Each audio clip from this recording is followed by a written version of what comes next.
बहुत स्वागत है जी साਰਿਆਂ ਦਾ। मैं हाँ सुरिंदर ढिल्ला। लगातार ਅਸੀਂ ਇੱਕ ਤੋਂ ਬਾਅਦ ਇੱਕ ਬੜੇ ਇੰਪੋਰਟੈਂਟ ਟੌਪਿਕਸ ਦੇ ਉੱਤੇ ਗੱਲਬਾਤ ਕਰਦੇ ਹਾਂ। ਕਨਫਿਊਜ਼ਨ ਦੂਰ ਕਰਨ ਦੀ ਕੋਸ਼ਿਸ਼ ਮੇਰੀ ਲਗਾਤਾਰ ਹੁੰਦੀ ਹੈ। ਸਟੂਡੈਂਟਸ ਦੇ ਸਵਾਲ ਮੈਨੂੰ ਲਗਾਤਾਰ ਆਉਂਦੇ ਰਹਿੰਦੇ ਨੇ। ਉਹਨਾਂ ਕੁਐਸਚਨਸ ਦੇ ਬੇਸਿਸ ਦੇ ਉੱਤੇ ਮੈਂ ਆਪਣੇ ਸਵਾਲ ਤਿਆਰ ਕਰਦਾ ਔਰ ਮੈਂ ਮਹਿਸੂਸ ਕਰਦਾ ਸਟੂਡੈਂਟ ਹਜੇ ਤੱਕ ਇਸ ਗੱਲ ਨੂੰ ਲੈ ਕੇ ਕਨਫਿਊਜ਼ ਹੈ। ਇੱਥੋਂ ਤੱਕ ਕਿ ਮੈਂ ਵੀ ਕੁਝ ਗੱਲਾਂ 'ਚ ਕਨਫਿਊਜ਼ ਹਾਂ ਕਿ ਐਸਡੀਐਸ ਔਰ ਨਾਨ ਐਸਡੀਐਸ ਦੇ ਵਿੱਚ ਵੀਜ਼ਾ ਕਿਹੜੇ ਪੈਰਾਮੀਟਰਸ 'ਤੇ ਆਉਂਦਾ ਹੈ। ਕਈ ਵਾਰ ਅਸੀਂ ਦੇਖਦੇ ਹਾਂ ਨਾਨ ਐਸਡੀਐਸ 'ਚ ਵੀ ਵੀਜ਼ਾ ਆ ਜਾਂਦਾ ਹੈ, ਕਈ ਵਾਰ ਦੇਖਦੇ ਹਾਂ ਐਸਡੀਐਸ 'ਚ ਵੀ ਰਿਫਿਊਜ਼ ਹੋ ਜਾਂਦਾ ਹੈ। ਪਰ ਜੇ ਅਸੀਂ ਓਵਰਆਲ ਗੱਲ ਕਰੀਏ ਤਾਂ ਸਕਸੈਸ ਰੇਟ ਐਸਡੀਐਸ ਦੀ ਜ਼ਿਆਦਾ ਹੈ ਜਾਂ ਨਾਨ ਐਸਡੀਐਸ ਦੀ ਜ਼ਿਆਦਾ ਹੈ। ਇਹ ਹਮੇਸ਼ਾ ਹੀ ਬੜਾ ਗੁੰਝਲਦਾਰ ਵਿਸ਼ਾ ਬਣਿਆ ਰਿਹਾ। ਅੱਜ ਫਿਰ ਇਸੇ ਵਿਸ਼ੇ 'ਤੇ ਗੱਲ ਕਰਾਂਗੇ। ਜਸਮੀਤ ਭਾਟੀਆ ਜੀ ਲੈਂਡਮਾਰਕ ਇਮੀਗ੍ਰੇਸ਼ਨ ਦੇ ਚੀਫ ਸਾਡੇ ਨਾਲ ਮੌਜੂਦ ਨੇ। ਜਸਮੀਤ ਜੀ ਬਹੁਤ ਬਹੁਤ ਸਵਾਗਤ ਹੈ। ਸਤਿ ਸ਼੍ਰੀ ਅਕਾਲ। ਜਸਮੀਤ ਜੀ 2021 'ਚ ਅਸੀਂ ਬੈਠੇ ਹਾਂ। 2020 ਦਾ ਟਰੈਂਡ ਕੀ ਰਿਹਾ? ਐਸਡੀਐਸ ਦਾ, ਨਾਨ ਐਸਡੀਐਸ ਦਾ ਕਿਹੋ ਜਿਹੀ ਜਿਹੜੀ ਹੈ ਸਕਸੈਸ ਰੇਟ ਰਹੀ ਔਰ ਰਿਸਪੈਕਟਿਵਲੀ ਤੁਸੀਂ ਕੀ ਮਹਿਸੂਸ ਕਰਦੇ ਹੋ, ਤੁਹਾਡਾ ਐਕਸਪੀਰੀਅੰਸ? ਨਾਨ ਐਸਡੀਐਸ 'ਚ ਕਈ ਵਾਰੀ ਅਸੀਂ ਦੇਖਦੇ ਹਾਂ 1 'ਚ 5.5 ਹੈ ਪਰ ਵੀਜ਼ਾ ਆ ਜਾਂਦਾ। ਇਹ ਕਿਉਂ ਹੁੰਦਾ ਸਾਰਾ ਕੁਝ?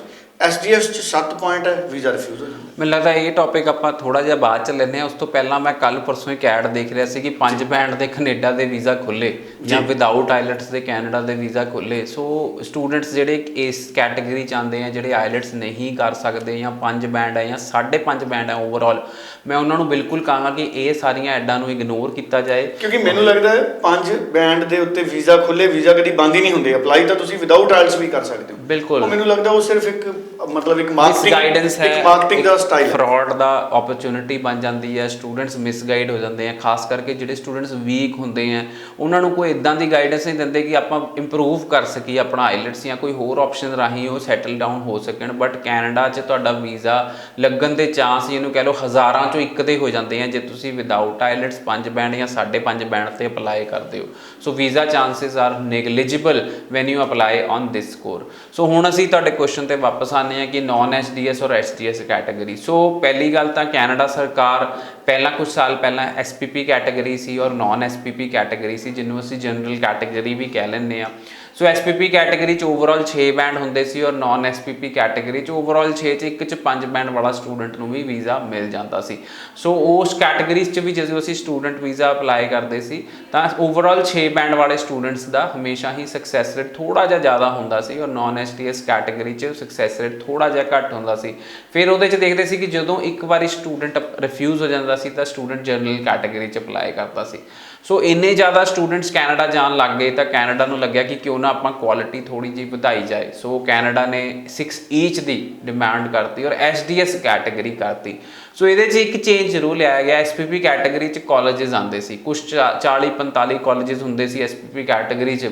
ਕੈਨੇਡਾ ਨੇ ਐਸਡੀਐਸ ਕੈਟਾਗਰੀ 'ਚ ਕਾਲਜ ਵਾਲੀ ਕੰਡੀਸ਼ਨ ਰਿਮੂਵ ਕਰਤੀ ਕਿ ਕੋਈ ਵੀ ਕਾਲਜ ਹੈ, ਚਾਹੇ ਤੁਹਾਡਾ ਪ੍ਰਾਈਵੇਟ ਹੈ, ਯੂਨੀਵਰਸਿਟੀ ਹੈ, ਕੋਈ ਵੀ ਜਗ੍ਹਾ 'ਤੇ ਤੁਸੀਂ ਪੜ੍ਹਨ ਜਾਣਾ ਚਾਹੁੰਦੇ ਹੋ, ਸੋ ਕਾਲਜ ਲਿਸਟ ਮੈਂਡੇਟਰੀ ਨਹੀਂ ਹੈਗੀ। ਤੁਹਾਡੇ 6 ਈਚ ਬੈਂਡ ਹੋਣੇ ਚਾਹੀਦੇ, ਜ਼ਰੂਰੀ ਸੀ। ਪੂਰੇ ਸਾਲ ਦੀ ਫੀਸ ਭਰਨਾ ਜ਼ਰੂਰੀ ਸੀ ਔਰ GIC ਅਕਾਊਂਟ ਖੁਲਾਉਣਾ ਜ਼ਰੂਰੀ ਸੀ। ਸੋ ਕੋਵਿਡ ਇਫੈਕਟ ਆ ਗਿਆ, ਨਹੀਂ ਤਾਂ ਸ਼ਾਇਦ GIC ਅਮਾਊਂਟ ਵੀ ਡਬਲ ਹੋਣ ਦੀਆਂ ਗੱਲਾਂ ਚੱਲ ਰਹੀਆਂ ਸੀ ਕੈਨੇਡਾ 'ਚ, ਕਿਉਂਕਿ ਸਟੂਡੈਂਟਸ ਬਹੁਤ ਜ਼ਿਆਦਾ ਜਿਹਨੂੰ ਕਹਿੰਦੇ ਆ ਕੈਨੇਡਾ ਪਹੁੰਚ ਕੇ ਡਰੋਪ ਆਊਟ ਹੋ ਰਹੇ ਸੀ ਸਟੱਡੀਜ਼ ਵਿੱਚ। ਤਾਂ ਪਿਛਲੇ ਸਾਲ ਜੇ ਤੁਹਾਨੂੰ ਪਤਾ ਹੋਏ ਜਨਵਰੀ 2020 ਔਰ ਦਸੰਬਰ 2020 'ਚ ਇੱਕ ਵਾਰੀ ਤਾਂ ਡਰਾ ਦਿੱਤਾ ਸੀ ਅੰਬੈਸੀ ਨੇ ਜਦੋਂ ਅਮਾਊਂਟ ਡਬਲ ਕਰਤਾ ਸੀ। ਪੋਰਟਲ 'ਤੇ ਲਿਖਿਆ ਆ ਗਿਆ ਸੀ GCK ਪੋਰਟਲ 'ਤੇ $20,000 GIC। ਸੋ ਉਹ ਜਦੋਂ ਇੱਕਦਮ ਪੋਰਟਲ 'ਤੇ ਆਇਆ, ਫਾਈਲ ਸਬਮਿਸ਼ਨ ਕਿਸੇ ਨੇ ਨਹੀਂ ਕੀਤੀ, ਕਾਲਜਿਸ ਨੂੰ ਇੱਕਦਮ ਸ਼ੌਕ ਮਿਲ ਗਿਆ ਕਿ ਰਾਤੋਂ ਰਾਤ $20,000 GIC ਕਰ ਦਿੱਤਾ ਗਿਆ। ਸੋ ਬਹੁਤ ਜ਼ਿਆਦਾ ਸੀ। ਹਾਂਜੀ, ਤਾਂ ਲੋਕਾਂ ਨੂੰ ਬਹੁਤ ਜ਼ਿਆਦਾ ਸੀ। ਇਹ ਸਾਰੀਆਂ ਚੀਜ਼ਾਂ ਇਸ ਲਈ ਹੋ ਰਹੀਆਂ ਸੀ ਕਿਉਂਕਿ ਸਟੂਡੈਂਟਸ ਵੀਜ਼ਾ ਕੈਟਾਗਰੀ ਨੂੰ ਮਿਸਯੂਜ਼ ਕਰ ਰਹੇ ਸੀ। ਸੋ ਹੁਣ ਜਦੋਂ ਅਸੀਂ ਐਸਡੀਐਸ ਕੈਟਾਗਰੀ ਜਾਂ ਨਾਨ ਐਸਡੀਐਸ ਕੈਟਾਗਰੀ 'ਚ ਆਪਣਾ ਵੀਜ਼ਾ ਅਪਲਾਈ ਕਰਦੇ ਹਾਂ ਤਾਂ you have to show that you are a genuine student. ਆਪਾਂ ਉੱਥੇ ਪਹੁੰਚ ਕੇ ਸਟੂਡੈਂਟ ਵੀਜ਼ਾ ਨੂੰ ਵਰਕ ਵੀਜ਼ਾ 'ਚ ਨਹੀਂ ਯੂਜ਼ ਕਰਨਾ, ਜਾਂ ਪਹੁੰਚ ਕੇ ਆਪਾਂ ਕਾਲਜ ਛੱਡ ਕੇ ਗਲਤ ਕੰਮ ਨਹੀਂ ਕਰਨੇ ਜਾਂ ਕੋਈ ਹੋਰ ਪਾਸੇ ਨਹੀਂ ਲੱਗ ਜਾਣਾ। ਕਾਫੀ ਸਾਰੇ ਸਟੂਡੈਂਟ ਇੱਦਾਂ ਕਰਦੇ ਆ।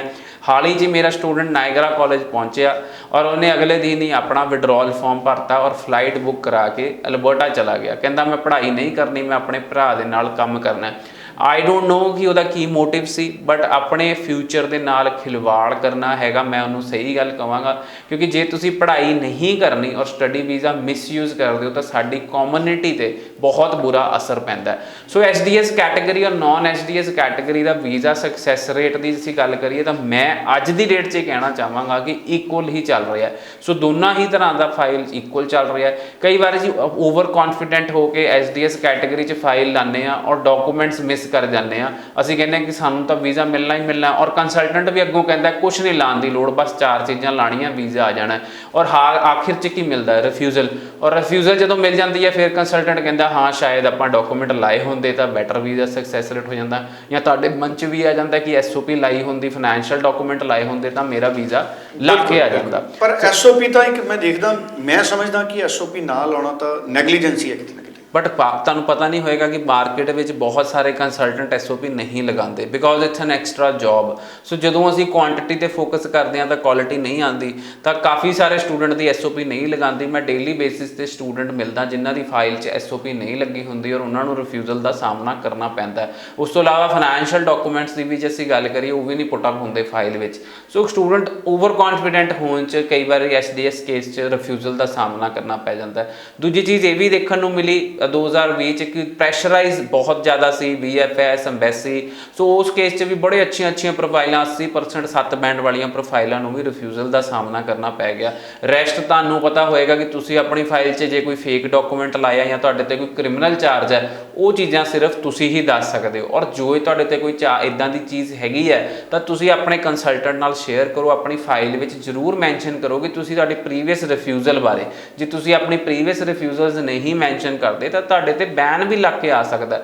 ਸੋ ਇਹ ਸਾਰੀਆਂ ਚੀਜ਼ਾਂ ਮੈਟਰ ਕਰਦੀਆਂ SDS ਔਰ ਨਾਨ SDS 'ਚ। ਔਰ ਨਾਨ SDS ਕੈਟਾਗਰੀ ਦਾ ਵੀਜ਼ਾ ਸਕਸੈਸ ਰੇਟ ਇਸ ਲਈ ਕਈ ਵਾਰੀ ਸਟੂਡੈਂਟ ਦਾ ਵੀਜ਼ਾ ਆ ਜਾਂਦਾ ਕਿ ਸਟੂਡੈਂਟਸ ਚੰਗੀ ਤਰ੍ਹਾਂ ਆਪਣੀ ਫਾਈਲ ਲਾ ਕੇ ਪ੍ਰੈਜ਼ੈਂਟ ਕਰਦੇ ਹਨ, they prove them that they are a genuine student, ਤਾਂ ਉਹਨਾਂ ਨੂੰ ਵੀਜ਼ਾ ਲੱਗ ਕੇ ਆ ਜਾਂਦਾ। ਬਿਲਕੁਲ ਠੀਕ ਹੈ। ਸੋ ਬਹੁਤ ਹੀ ਇੰਪੋਰਟੈਂਟ ਗੱਲਾਂ ਇਸ ਸ਼ੋਅ ਦੇ ਵਿੱਚ ਵੀ ਜਸਮੀਤ ਭਾਟੀਆ ਜੀ ਨੇ ਸਾਡੇ ਨਾਲ ਸਾਂਝੀਆਂ ਕੀਤੀਆਂ। ਕੋਈ ਕਨਫਿਊਜ਼ਨ ਹੈ ਤੇ 90413 90412 ਤੇ ਗੱਲ ਕਰੋ। ਕਲੈਰੀਫਿਕੇਸ਼ਨ ਵੀ ਇਸੇ ਨੰਬਰ ਤੇ ਲੈ ਸਕਦੇ ਹੋ। ਡਾਕੂਮੈਂਟ ਐਕਸੈਸ ਕਰਾਣੇ ਹੈ ਤੇ ਈਮੇਲ ਵੀ ਕਰ ਸਕਦੇ ਹੋ info@landmarkimmigration.com ਤੇ। So thank you so much Bhatia ji. Thank you.